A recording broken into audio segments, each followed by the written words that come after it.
Welcome to our podcasts, Wise Black Nanas, Life Coaching Between the Dash. Hey, what do you do when it feels like life has thrown you a few too many challenges, knocked you down, in the bed, hard to talk about even with your best friend challenges, and it feels like the challenges are winning? Wouldn't it be nice to hear from your Nana? Or a stand-in Wise Black Nana? Well, they are Wise Black Nanas, Charlotte Walker, PhD, and Joanne Early, MS, two mature women with over 70 plus years of combined coaching and mentoring, professional human resources, and business experience. The wonderful news is, these Wise Black Nanas are still living and learning about this amazing life, about resilience and grit, gratitude and appreciation, and the extraordinary power of love and friendships, being positive and supportive, and learning from others. Welcome to Wise Black Nanas. Let's listen in. Hi, my name is Dr. Charlotte Walker, and I am with the second diva, Miss Joanne Early, on our bi-weekly podcast, just to talk about something that probably has plagued all of us in some kind of way, either through our friends or family. We're going to talk about being diagnosed with cancer and what kind of emotional emotions that brings out in us that we share with our family and our friends. Joanne? Yeah, hi, I'm Joanne, and I'm the co-host, as Dr. Charlotte has said, of Wise Black Nanas, this podcast. And y'all know by now, listening to us, we talk about our lived experience, memories from our past, and we talk about lots of times current things that's going on with us right now. On this episode, we're talking about a very personal experience, my personal experience. And while I'm not still very much living with the active condition, I am choosing to talk openly about my experience. Both Dr. Charlotte and I want to uphold our very reason for doing this podcast, to share our experiences in the hopes that it'll help somebody. If it's not you that it'll help, it might help somebody that you know. We want you to know that sometimes when you have things happen to you, you're not alone. And you're not the only person that's having this experience. So, yeah, this is an opportunity for me to share with you what I've been going through. I just want to add, Joanne, that I think that the year 2024 has been a year for both of us. Both of us have gone through some challenging health scares. The scares. I just say scared, health scares that we thought we never would, and we're trying. And I commend Joanne for the courage of stepping up and taking charge and sharing hers. I'm not quite ready yet because for one, I can't say all the names that they say I have, but I will be sharing soon, and hopefully my share will also generate some movement, changes, action for all of you. Yeah. Thanks, Joanne. Yeah, thank you. Thank you. I have a lot of personal heroes. This one I haven't talked, I don't think, on this podcast much, but Eleanor Roosevelt is another one of my personal heroes. And she once said, "Every day is a gift." That is why it's called a present, or that it's present. It's present day, and it's a gift. So I'm going to tell you about an experience that I am, again, still living, and how it started, and where we are thus far. So please hang in there with me. So I answered my phone, and it was my doctor, my gynecologist, that was calling. And after exchange of pleasantries in a moment or a few, she said, "Joanne, you have cancer. The biopsy results of the tests and the analysis show that you have a form of cancer called clear cell. pretty aggressive strain, and it appears to be in your endometrial wall. I want you to meet with a gynecology oncologist, talk about some options, confirm some tests. At that point, I zoned out. I don't even remember. I'm sure she kept talking, but I know and remember that it was all, I could just hear silence. I couldn't hear her anymore. I couldn't, I don't know what I said or what my response was until at some point I heard her calling my name. She was saying, Joanne, you okay? Are you there? And it brought me back to that particular moment. But I know I zoned out and I just didn't hear anything that she said. So I kind of explained that, which she said that's very common. And she kind of took me back to the reason for her call. You see, what had happened in the, I don't know, maybe early summer, midsummer, as I was traveling, I had discovered that I was having some spotting, some bleeding, and my abdomen just felt like it was just hard. And so I found every reason to rule it out, make an excuse, come up with why this is happening. Maybe I lifted something, I pulled a muscle.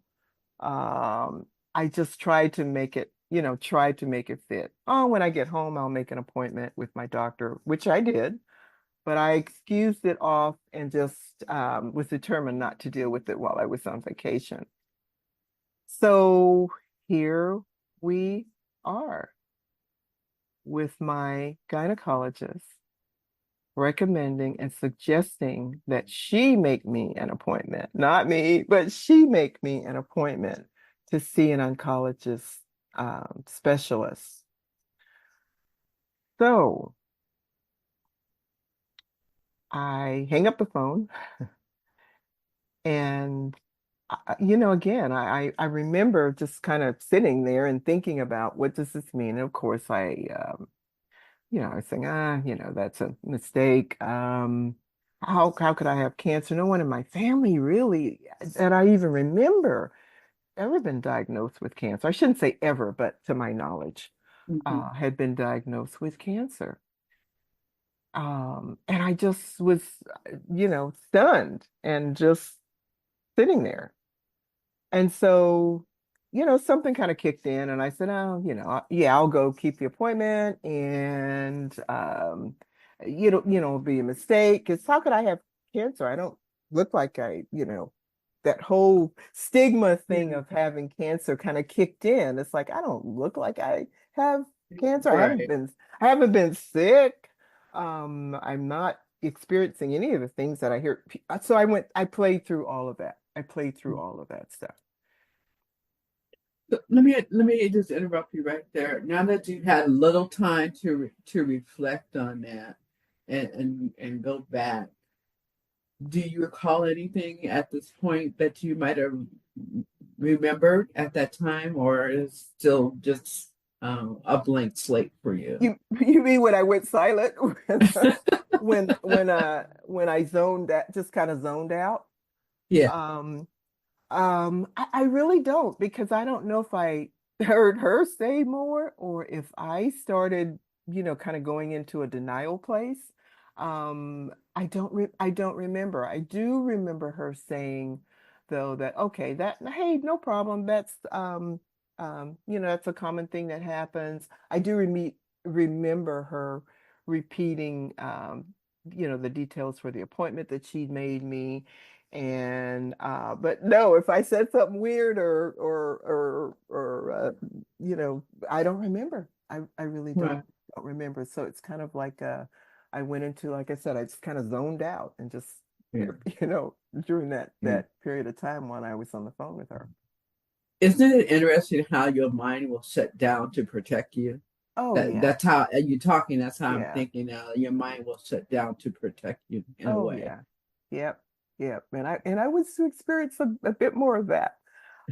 So just to pick up the story. So of course I go to see the specialist and great physician, really patient, really professional in explaining in very precise detail exactly what he would recommend, and that he had also had consultation with my regular gynecologist, and they both were in agreement that this was the best course of treatment for me.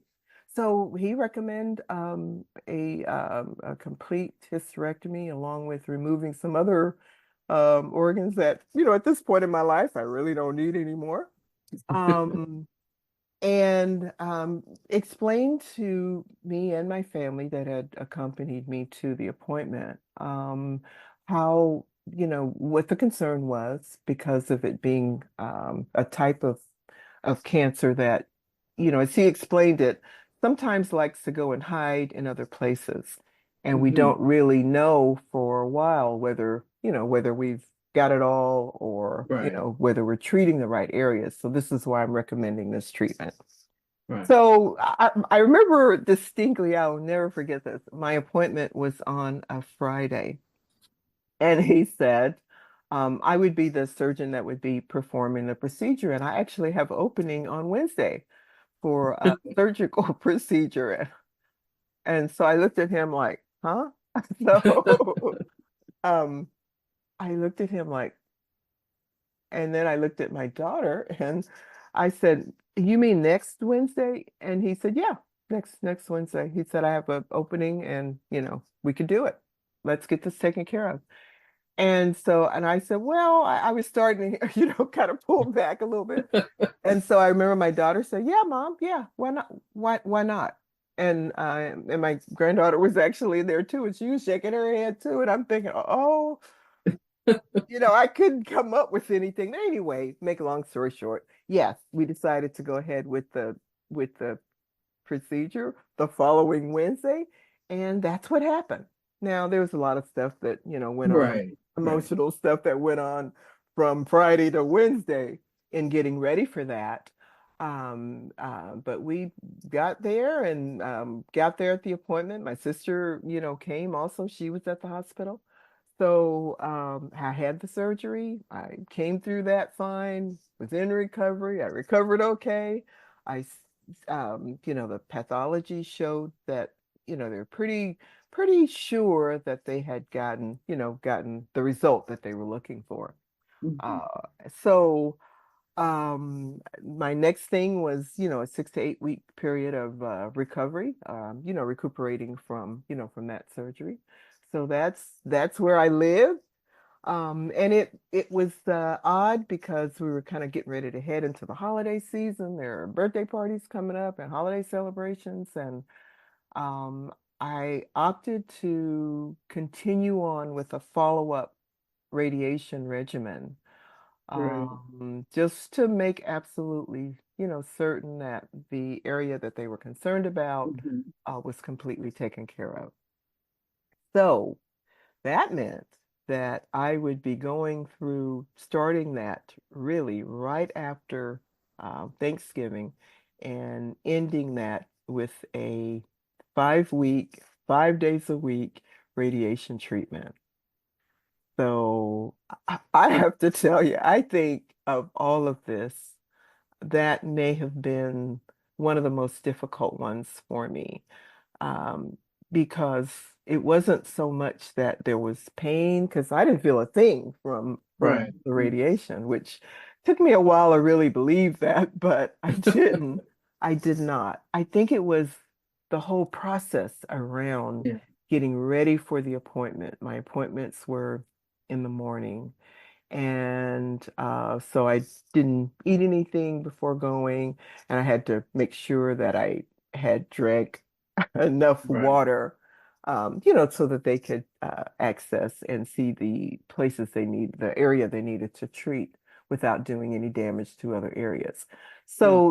So for 5 weeks, Monday through Friday, unless it was a holiday, every day, going for that radiation was, I think that was one of the toughest things I've ever done in my life. Um, going for Yeah. that treatment. I commend you for that. Especially being in the Bay Area and having to fight Bay Area traffic. Yeah, Yeah. yeah, yeah.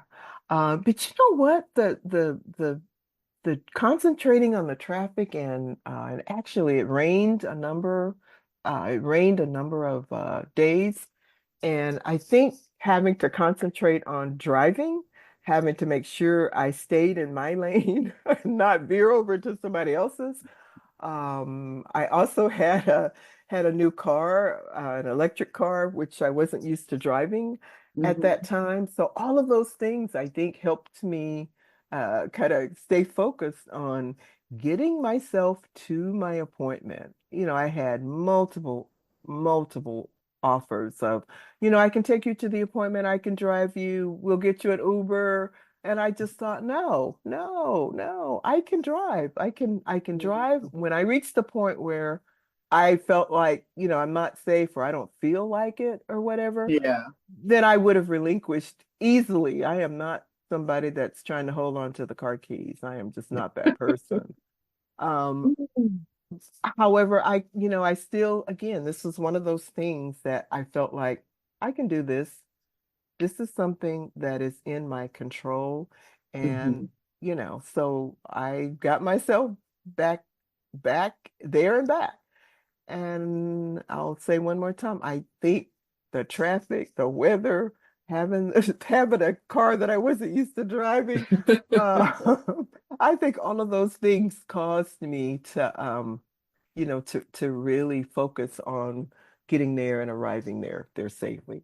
And I had Right. my music, I'm sure Yeah. people that rode by my car or passed me heard my loud music playing. And so, I was living with Motown and some of some of my favorite sounds, and all of that stuff, kind of helped me be able to focus not so Right. much on what I was going there for, but getting myself there safely and without any issue or whatever, Mhm. and not concentrating on, my bladder is now filled with water and I am afraid to even stand up. But I got through, got through that period. So, in light of what you've gone through and what you've been through, and not everyone has it, um, like you do, any words of insight or appreciation that you can share with them? Oh, there's so much. There's just so much. I think if I can, I don't know, there may be something that our listeners can, pick out one thing or two things or whatever that you remember, then I would have said, I would say that, our goal for this podcast certainly, has been met. There were times, especially during the radiation treatment, that I completely lost it. Okay. That I completely lost it in the exam room, on the table, as the treatment was occurring, because I really did feel that I had no control, Yeah. that cancer, as much as I was determined not to let cancer have me, if you can understand what I'm saying, Yeah, I do. I I Totally. felt I felt like during that treatment many times that it did have me. And so I would be on the table receiving my treatment and I couldn't stop the tears. Yeah. I, I yes. couldn't I couldn't stop the tears. Yeah. And even now I am having some difficulty sharing this, but I'll hold it together. I will. So I I totally understand. I thought um, about a lot of things. I thought about a lot of things. And some of the things that I thought about and that I strongly, encourage our listeners to think about. is that when your body is trying to tell you something, we should listen to it. Mhm. We should pay attention when our bodies tell us to stop, look, and listen, because we have these hints and we are so good at making up all these reasons, all these things, all, this is why I see, oh, I pulled a muscle, or I am someone that have had fibroid tumors for probably all my adult life. And so even though my doctors had said, oh, the fibroids are there, they're not really causing you any harm, they're benign. I just knew that that had something to do with it. Right. I was looking for every excuse to try to We explain. become the Yeah. WWMD, right? Yeah, Dot com. right. WebMD, right. Yeah. Except it's Joanne MD. Um, I was looking for all these reasons. And then I don't know, something finally said, girl, you don't need a reason. This this is what's happening right now. Not Yeah. what caused it, not what it could be. This is what's happening right now. This is what you really need to be focused Yeah. on. So staying in the present, staying in the present did wonders for me. Every time I started veering back into, a place of despair, I would, Mhm. somehow get myself back into the present. And I also became okay with, if I want to cry on the exam table or as I was being radiated by this machine, then it's okay. Then I'm gonna cry. And if it Yeah. made me feel better later, then, fine. So I just think that they're just little things that we can do ourselves that, that help us a lot. Yeah. When someone asks us, how are you doing? Sometimes we just feel like we gotta say fine, or oh, I'm Yeah. okay. And some days you're just not okay. Right. I hear you. There are days now that I am just not okay. And so I say, day's not the best day, or I've had better days, or hey, I'm getting there, Yeah. versus just giving out an automatic response. Yeah. Um, I like so how we each of us test the temperature. We might be scheduled and we'll test the temperature, and if it's not right, then we'll reschedule. Yeah, yeah, absolutely. Absolutely. And I think I mentioned this already, just they're the things that we have control over. Let's deal with those things. The things that Yeah. we absolutely cannot control, then, we pray or we have confidence, and the courage, to face the courage to face those things. But it's our internal mindset that we Right. really do have the control over. And deal with what you can deal with. Yeah. I would say do your own medical research. Again, it helps you understand the terms.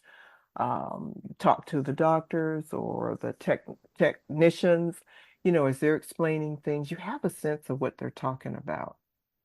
I got so much advice from very well-meaning friends and family. I felt overwhelmed. I was overwhelmed with, try this, or oh, my coworker had this happen and he or she Yeah. did this or whatever. And it is all so well-meaning because everyone wants to help you. Everyone wants to know how much they care about what you know how much they care about you. And however, you just cannot read every medical website that's suggested to you. You can't read about every trial, every And suggested. I don't think you Yeah. want to either. I don't think you want to. Well, part of me wants to because I like doing research. I like reading about things. But even for someone like me, it is just so overwhelming. and there's a lot, and then you find what you start doing is putting your situation into whatever it is you Right. just read about. And I don't know if that's particularly healthy all the time either.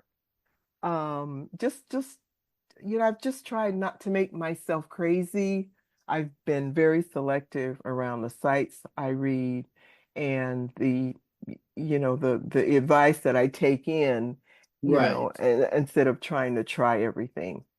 Yeah. Another thing I would say is that when I saying no and meaning no, uh, I got really good at saying no, I don't want to do that, or no, I'm just not up to that.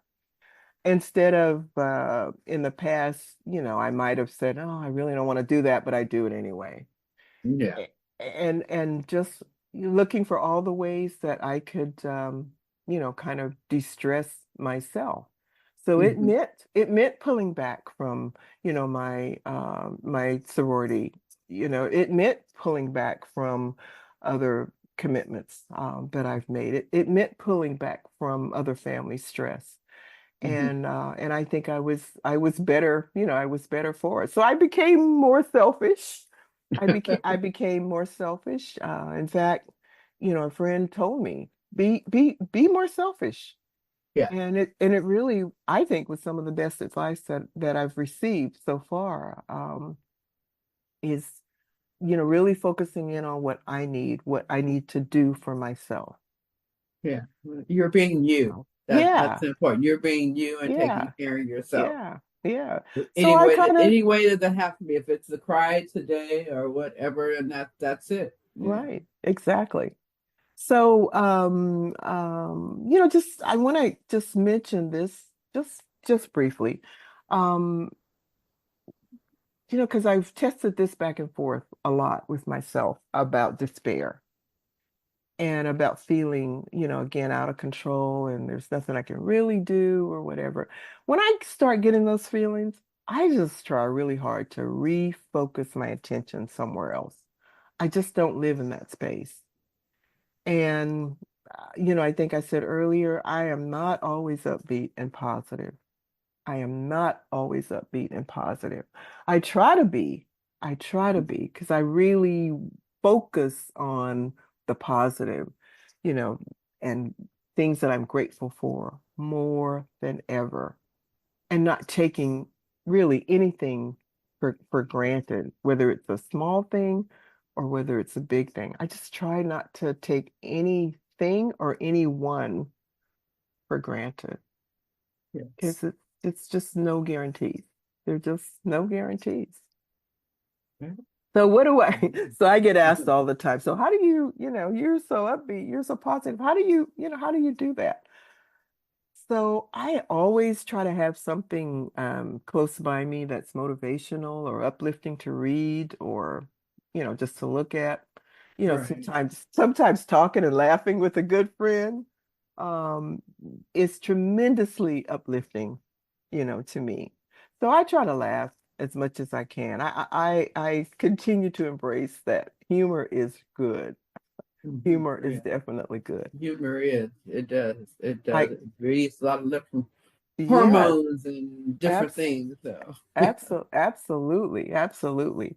I as soon as I was able to get back to walking, my doctors all encouraged me to, get back outside, get in nature, and that has always been, a way for me to just feel alive and feel that there's something bigger, going on than me, that I'm just a small character in the play.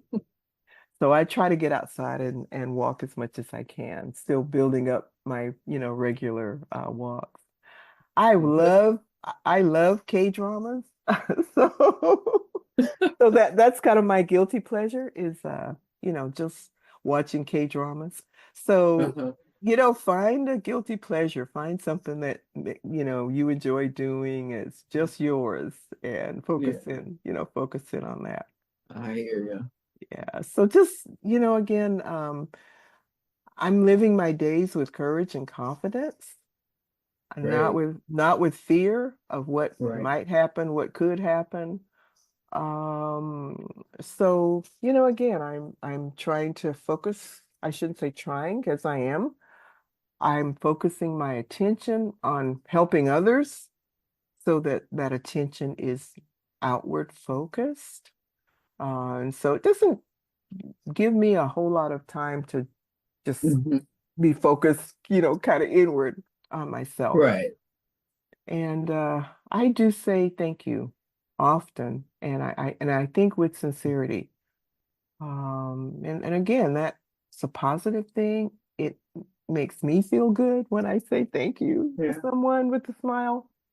So those are just some things that are helping me, and I am saying or staying in the present tense because I still have, I have cancer. And until many years of checkups and exams and follow-ups go by, I'll still answer to that. But I am in remission and I hope to stay there. And Hmm. we will keep you posted on Yes. how I'm doing and how things are progressing. Yes, we will. Yes, we will.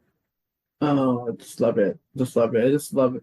Lovely is to see. I know everyone can't see her smile, but I can, and I'm gonna be jealous. But we've come a long, what, 30, 40, 50 years, I won't say. Yeah, We've come we've a had a long long friendship. way. Yeah, So yeah, long and, friendship. and Joanne has a story that she's told. I have my story. I'm not quite ready to tell it yet because it's not finished. My When journey is still not finished. So when it's time, we got when is time? When lots is of time? episodes in our podcast suitcase. We have Yeah, lots of episodes. yeah. Um, yeah, I So again want to thank you for allowing me to share this very personal story. And I again appreciate your friendship and your support, thus far. And I want to say again, we both hope by just sharing and not even go into all the nitty-gritty details of everything, but we just wanted to give you a sense of what was happening with uh, one half of Wise Black Nanas. And again, we hope that by sharing it, that it helps you or it helps someone in some way. So that's our Dr. Shirley, that's our episode for today, right? right, you have a nanism, I think. Yeah, I do have a Nanaism. Our Nanaism is out of a mountain of despair, a stone of hope. And that's from Martin Luther King Jr. Very appropriate as we are recording this during February, Black History Month. And so certainly a quote from Dr. King, very appropriate.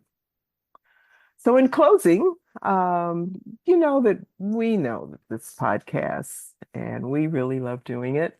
It's not for everybody.